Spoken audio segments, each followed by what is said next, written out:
Oke, kita mulai. Selamat datang. Ini sesuai request akan ada tutorial Golang ya.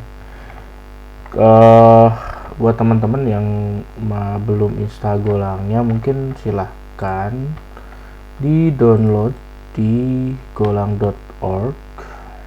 Jadi itu instalasi silahkan dilakukan sendiri aja. Harusnya lebih gampang sih. Harusnya gampang lah, gak ribet sehingga teman-teman bisa ikutin langsung. Oke, kita langsung aja. Gak usah dijelasin apa itu Golang, mungkin udah ada di shortnya. Kita langsung mulai. Buat mulai Golang, kita pakai terminal aja ya. Silahkan buka IDE favorit teman-teman. Untuk memulai pembuatan pakai Golang, simpel kita go init go mode init, mode init learn to have Golang dasar gitu. Ini nama package-nya, jadi bebas aja gimana teman-teman pengennya kayak gimana. Oke, setelah setelah bikin dia bakalan ngeran ini Golang bikin satu file namanya gomod. Oke, untuk memulai Golang sebenarnya sesimpel itu. Jadi gomod init lalu namanya apa. Untuk bikin filenya maka kita coba bikin hello world, kita bikin satu file namanya main.ku. Di file ini kita tentuin package-nya apa, atau package-nya main aja, main biar default. Terus kita cukup bikin function main format.println. Oke, hello. Oke, simpel itu. Teman-teman bisa run dot titik. Jadi untuk memulai Golang sesimpel ini. Jadi package, import format, terus function main. Mau ngapain di main itu, jadi main file atau main function gitu ya. Kalau di Java mungkin void static void main, yang kayak gituan lah. Oke, Golang itu kita mulai mungkin pertama dasar banget, kita udah berhasil bikin hello world.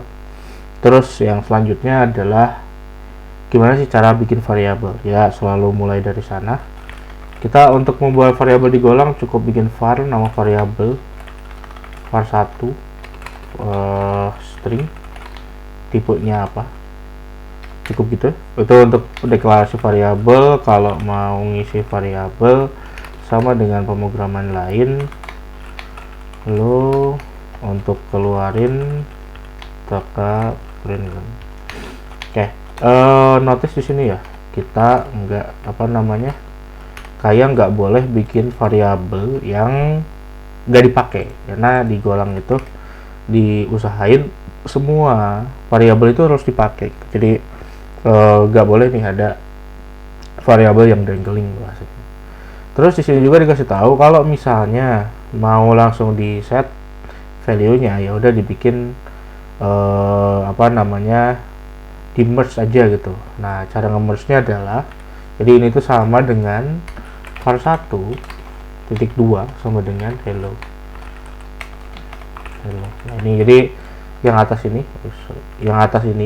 sama dengan ini. Jadi kalau misalnya teman-teman mau bikin variabel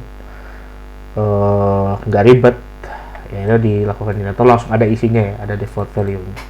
Nah, ini juga biasanya dilakukan kalau misalnya teman-teman pengen mendeklarasikan dengan defaultnya gitu, karena default value itu bisa memberitahu Golang bahwa oke, itu berarti tipenya juga sama dengan default value-nya. Oke, selanjutnya di Golang itu kita bisa bikin namanya function. Nah, jadi karena Golang ini adalah functional programming, jadi teman-teman bikinnya function juga. Dari function misalnya say hello. Nih, hai hello. Oke, kita misalnya kayak sama ini ya, format.println hello gitu ya. Ini ada 3 hello. Oke, kita coba aja langsung panggil. Cara panggilnya sesimpel say hello gitu. Oke, maka kalau di running maka akan 3 ada hello world, no sama say hello. Oke, terus nanti kalau di functionnya mau dibikinin atau ditambahin variabel atau apa namanya function parameternya, nah, itu kita tinggal tulisin aja nama parameter param 1 apa tipe datanya apa. Oke, kalau dengan ini jadi tadi dikasih tahu bahwa ini harus ada param 1, maka di sini Udin kita coba panggil hello Udin, hello param 1. Oke, nah jadi nanti kalau bikin void ya, kalau sekelas void ya nanti bentuknya kayak gini. Selanjutnya kalau mau bikin function tapi ada returnnya, return username, let's say kayak gini. Nih kita gimana cara returnnya? Returnnya itu disimpan sini. Jadi kalau misalnya mau return username maka di sini di return string, maka kita akan diminta untuk return string ke return fast message. Oke, sini kita berarti bentuk bisa keluarin format.println dari return username. Oke, maka nanti akan return. Jadi ini tinggal dikombinasikan. Nah, ini dasar-dasarnya. Jadi untuk bisa melakukan dan merapihkan kode Golang, sebenarnya teman-teman bisa aja ngoding di satu function, di function mainnya. Untuk membuat kodenya lebih mikro, kita bisa bikin function-function kayak gini. Lalu selanjutnya, di Golang itu ada satu yang menarik, yaitu kita bisa return lebih dari satu value, lebih dari satu value. Ini gampang, tinggal kasih apa namanya, misalnya return kita split apa misalnya first name apa full name. Oke, misalnya contohnya ya, kita mau return 2 string sama string itu dikurungin. Jadi returnnya kita kurungin, terus dikasih ini, maka akan bisa return Udin dan sedunia. Ya, menarik ya. Jadi teman-teman bisa return dua value yang berbeda. Itu kalau misalnya di Java atau di pemrograman lain mungkin harus dibungkus dulu pakai hashmap ya kali ya. Kalau di Golang cukup kayak gini. Cara pakainya kita tinggal format.println, kita ambil dulu. Jadi file 1, file 2 sama dengan titik 2 sama dengan berarti split full name. Di sini kita bisa file 1 dan file 2 gitu. Jadi format ya. Tuh, jadi teman-teman bisa melakukan ini kalau misalnya ada kebutuhan untuk return lebih dari dua variabel.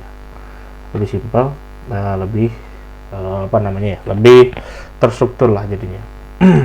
Terus kalau praktikalnya yang sering dilakukan untuk kegiatan return 2 ini, itu tuh kita return error biasanya. Jadi kalau misalnya kita function let's say misalnya convert apa namanya, convert string to int, ini ya. Ini kalau di Golangnya sebenarnya sudah ada.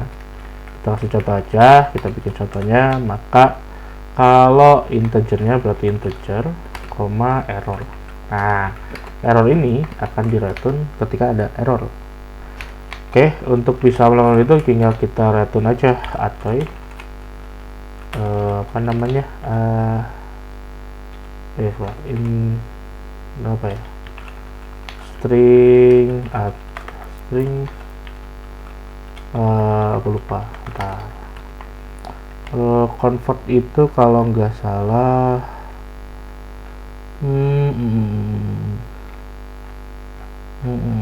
atau yang kita bikin sendiri deh, misalnya return integernya kita bikin parameter aja, param 1, ini tipenya string, satu string, if ini stringnya kecil aja, if param 1 itu misalnya sama dengan apa, bukan integer gitu. Oke, maka bisa kita returnkan jadi tadi integernya 0, let's say kita defaultkan 0, terus errornya kita kasih error errors.new ini bukan integer. Oke, kalau saya di integer misalnya return